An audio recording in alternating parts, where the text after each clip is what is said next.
Media కూడా వాళ్ళపైన GO తీసుకొచ్చి వాళ్ళ నియంత్రణ చేశారు. ఇంకొక పక్కన దిశ 591 కేసులు పెట్టారు. అరెస్ట్ అయిన టీడీపీ నేతలు 122, పార్టీ శ్రేణులపై నమోదు చేసిన కేసులు 1969, పార్టీ శ్రేణుల అరెస్టు 2370, పార్టీ నేతలు కార్యకర్తలు నమోదు చేసిన మొత్తం కేసులు 2560 కేసులు పెట్టారు. జనసేన పైన 24, పార్టీ శ్రేణులపై నమోదు 181, పార్టీ శ్రేణుల అరెస్టులు వచ్చి 71, 205 మంది పార్టీ నేతలు కార్యకర్తలపై కేసులు పెట్టే పరిస్థితికి వచ్చారు. బీజేపీ పైన 16 పెట్టారు, ఒకరిని అరెస్ట్ చేశారు. 57 పార్టీ శ్రేణులపైన కేసులు పెట్టారు. పార్టీ శ్రేణుల అరెస్టు 31 మంది చేశారు. మొత్తం 73 కేసులు పెట్టారు. సిపిఎం, సిపిఐ, కాంగ్రెస్, బీఎస్పీ అన్ని రాజకీయ పార్టీలపైన ఎవరిని వదిలిపెట్టే పరిస్థితులు లేరు. అంటే ఏ కార్యక్రమాలు చేయకుండా కడాన హౌస్ కూడా అరెస్ట్ చేసి నిర్బంధించే పరిస్థితికి వచ్చారు. చాలా దుర్మార్గంగా చేశారు. నెక్స్ట్ అదే ఒక రఫ్గా పెట్టాం, ఇంకా కొన్ని మిస్ అయి ఉంటాయి. Starting with Prabhakar Reddy, ex MLA 66 కేసులు. ఆయన మీద అయితే 46 సార్లు అరెస్ట్ చేశారు. 12 సార్లు 41A నోటీస్ ఇచ్చారు. చింతనేని ప్రభాకర్ 48 కేసులు పెట్టారు. 15 సార్లు అరెస్ట్ చేశారు. 19 సార్లు 41A ఇచ్చారు. పులివర్తి నాని 31, ఉమా 27, రామచంద్ర యాదవ్ 27, నిమ్మల రామానాయుడు 20, నల్లమల్లి రామకృష్ణారెడ్డి ఇక్కడే ఉన్నాడు, జైల్లో పెట్టారు. 19 కేసులు పెట్టారు. చదలవాడ అరవింద్ బాబు 17, నా మీద 17, లోకేష్ మీద 17, ఆంజనేయులు 17, అయ్యన పాత్రుడు 17, జోడిపాల నరేంద్ర 16. స్కోర్స్ అధ్యక్ష ఇవన్నీ రేటింగ్ అనమాట. అంతవరకు ఒక్క కేసు లేని వాళ్ళపైన ఈ కేసులన్నీ పెట్టి కొల్లూరు రవీంద్ర 15, కోన రవికుమార్ 15, పరిటాల శ్రీరామ్ 14, కాలువ శ్రీనివాసులు 14, పత్తిపాటి పుల్లారావు 13, అచ్చెన్నాయుడు 12, సోమిరెడ్డి చంద్రమోహన్ రెడ్డి 12, బోండా ఉమామహేశ్వరరావు 12, దామల జనార్దన్ 12, భూమా అఖిలప్రియ 12. ఈ కింది వాళ్ళిద్దరూ రఘురామకృష్ణరాజు 11, చంద్రరాజప్ప 11, బాల వీరాంజనేయ స్వామి 10, రవీంద్రనాథ్ రెడ్డి 10, పట్టాభి 9, నక్కా ఆనందబాబు 9. నెక్స్ట్ అదే మరి బీసీ జనార్దన్ రెడ్డి 9, తెనాలి శ్రవణ్ కుమార్ 8, అదే నారాయణ 8, ఆదిరెడ్డి శ్రీనివాస్ 8, కొల్లిపూడి శ్రీనివాస్ 8, గొట్టిపాటి రవికుమార్ 7, ఎర్లగడ్డ వెంకట్రావు 7, వంగలపూటి అనిత నుంచి 6, సుభాష్ 6, నల్లారి కిషోర్ కుమార్ రెడ్డి 6, కందుల దుర్గేష్ 6, ఎరపత్ని శ్రీనివాసరావు 5, బ్రహ్మారెడ్డి 5, అదే మరి రాంప్రసాద్ రెడ్డి 5, ఆదినారాయణ రెడ్డి 4, సత్యనారాయణమూర్తి 4, రామకృష్ణ బాబు 4, శ్రావణ్ కుమార్ జడా 4, కోటంరెడ్డి శ్రీధర్ రెడ్డి 3, పల్లా శ్రీనివాస్ 3, పవన్ కళ్యాణ్ గారు అక్కడ 7 వచ్చాయి, ఇక్కడ 3 అంటున్నారు కదా, 2 టాలీ చేసుకోవాలి, రిజిస్టర్ చేసిన ఎన్ని ఉన్నాయని. అదే అశోక్ గజరాజ్ 2, షర్మిల 2, కడాని చెల్లిని కూడా వదిలిపెట్టలేదు. ఇక్కడ నేను చెప్పినట్టు కాకుండా కొన్ని కేసులు ఉన్నాయి,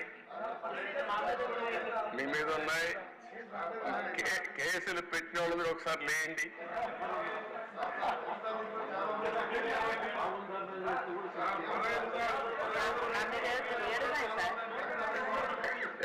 చూసారా దేశ 7 కేసులు ఉన్నాయి.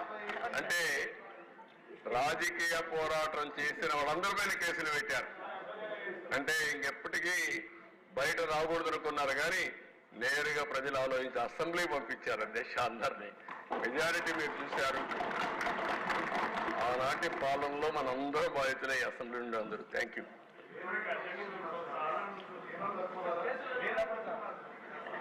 నెక్స్ట్ మీ ఇంట్లో నారాయణ గారు చెప్పినట్టు ఇది నేను చెప్పింది వాళ్ళ పేర్లే ఎక్కువ టైం అవుతుంది చెప్పలేకపోయాను, కానీ ఇంట్లో ఉంటే మన పెళ్ళిళ్ళు పిలిచేవాళ్ళం కుటుంబ సమేతంగా రమ్మని. ఇప్పుడు కుటుంబ పరివారం అందరి పైన కేసులు పెట్టారు. సపరివారం అందరి మీద ఒకరిద్దరు కాకుండా అందరి పైన కేసులు. అంటే ఏ విధంగా హెరాస్ చేశారు. ఈ రాష్ట్రంలో ఎవ్వరు వ్యాపారాలు చేయడానికి వీలు లేదు, ఎవరు బయట రావడానికి వీలు లేదు, ఎవరు మాట్లాడడానికి వీలు లేదు. ఒకవేళ మీరు ఆస్తులుంటే ఆస్తుల్లో కూడా వాటా ఇవ్వమంటే ఇవ్వాల్సిందే. ఇలాంటి భయంకరమైన పరిస్థితులు. నారాయణ గారు అయితే కూతుర్లు పెట్టారు, వాళ్ళ మిస్సెస్ పేరు పెట్టారు, అందరినీ వదిలిపెట్టలేదు. లేని వాళ్ళు చాలా మంది తక్కువ ఉన్నారు. ఇక్కడ 20 కేసులు ఉన్నాయి. అల్లుణ్ణి, కూతుర్ని, భార్యని అందరినీ సిబిసిఐడి తీసుకొచ్చి ఎక్కడికక్కడ ఎంక్వైరీ మీద ఎంక్వైరీ ఎన్ని చేయాలని చేసే పరిస్థితికి వచ్చారు. ఇప్పుడే ఒక చంద్రమోహన్ రెడ్డి గారు చెప్తున్నారు, కేసులు లేని వాళ్ళు పుణ్యాత్ములు, వాళ్ళకు బోనస్ అది ఎవరున్నారు పైకి లేవని ఒకసారి చూపించడానికి. కేసులు లేని వాళ్ళు అదృష్టవంతుల వాళ్ళు. చూసారా దేశ కేసులు లేని వాళ్ళు వీళ్ళు మాత్రం మెజారిటీ బాధితులు. Okay, thank you.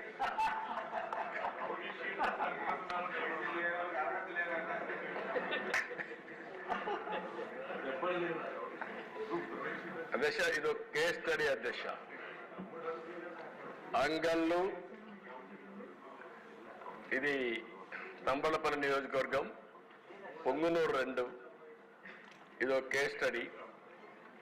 నేను ఈ రాష్ట్రంలో ఇరిగేషన్ ప్రాజెక్టులు నిర్వీర్యం చేశారు, అవినీతి విచ్చలవిడిగా పెరిగిపోయిందని 10 రోజులు కార్యక్రమం పెట్టుకొని రాష్ట్రం మొత్తం ప్రజా చైతన్యం కోసం బయలుదేరారు. అధ్యక్ష, నేను అంగళ్ళకు వచ్చి అక్కడ జరిగిన మీరు ఒకసారి చూస్తే, ఒక ప్రాజెక్ట్ని ఇప్పటికే హంద్రీనేవా కాలువలు దవ్వుతున్నాం, ఇంకా పూర్తి కావాల్సింది. కానీ దానికి ప్యారలల్గా అది వదిలిపెట్టి దాన్ని పూర్తి చేయకుండా గండికోట నుంచి మళ్ళీ హంద్రీనేవాకి ఒక కాలువ తీసుకురావడానికి ఆనాటి మంత్రి పొంగునూరు ఎమ్మెల్యే అతని కంపెనీకి కాంట్రాక్ట్ ఇచ్చి పెద్ద ఎత్తున అవినీతి జరిగిందని అక్కడికి వెళ్ళాను. అధ్యక్ష, అది నేను చేసిన నేరం. ప్రతిపక్ష నాయకుడిగా నాకు అధికారం లేదు. అదే ఆనాటి పాలకుల యొక్క పెత్తందారి వ్యవస్థలో నేను అక్కడికి వెళితే అంగళ్ళలో నేను వస్తా ఉంటే కర్రలు రాళ్లు పెట్టుకొని నన్ను అడ్డగించి నా మీద దాడి చేసి నా మీదనే కేసులు పెట్టారు. అధ్యక్ష, నా ఒక్కరి మీద కాదు అధ్యక్ష, అక్కడ 6 కేసులు మీరు ఒకసారి చూస్తే అంగళ్ళు సంఘటనలు 6, పొంగునూరు సంఘటనలు 7, మొత్తం రిజిస్టర్ చేసిన కేసుల్లో 286 మంది నిందితులు చూపించి అదర్స్ అనే పేరు పెట్టి 490 మంది అదనంగా కేసులు చేర్చారు. అధ్యక్ష, ఒక పెద్ద విచిత్రమైన పరిస్థితి. ఒక కేసు పెడతారు, 10 మంది ఎఫ్ఐఆర్ వేస్తారు, ఒక 5 మందిని వేస్తారు, అదర్స్ అంటారు. ఎవ్వరు దొరికితే లేకుంటే ఎవ్వరు రాజకీయ కార్యక్రమాలు చేస్తే వాళ్ళందరిని అరెస్ట్ చేసుకుంటూ పోతూ ఉంటారు ఇంకా ఆ కేసుని. అదే జరిగింది ఇక్కడ. మీరు చూస్తే మొత్తం ఎఫ్ఐఆర్లో మీరు చూసినప్పుడు ఒక నెంబర్, కొత్తగా చేర్చినటువంటి నిందితులు ఇంకొక నెంబర్, అరెస్ట్ చేసింది ఒక పక్క, ముందస్తు బెయిల్. ఎంత టెర్రరైజ్ చేశారంటే ఆ 2 నియోజకవర్గాల్లో ఆ 2 సంఘటనల్లో దగ్గర 1000 మంది పైన 409 ప్లస్ 286. మీరు ఆ 2 చూసిన తర్వాత 600 మంది పైన కేసులు పెట్టారు. కేసులు లేనివాడు వెళ్ళాడు. చాలా మంది నెల, 2 నెలలు, 3 నెలలు, 6 నెలలు జైల్లో ఉన్నారు. ఎక్కడెక్కడో వెళ్ళిపోయి యాంటిసిపేటరీ బెయిల్ వచ్చిన తర్వాత తిరిగి వచ్చే పరిస్థితికి వచ్చారు. నెక్స్ట్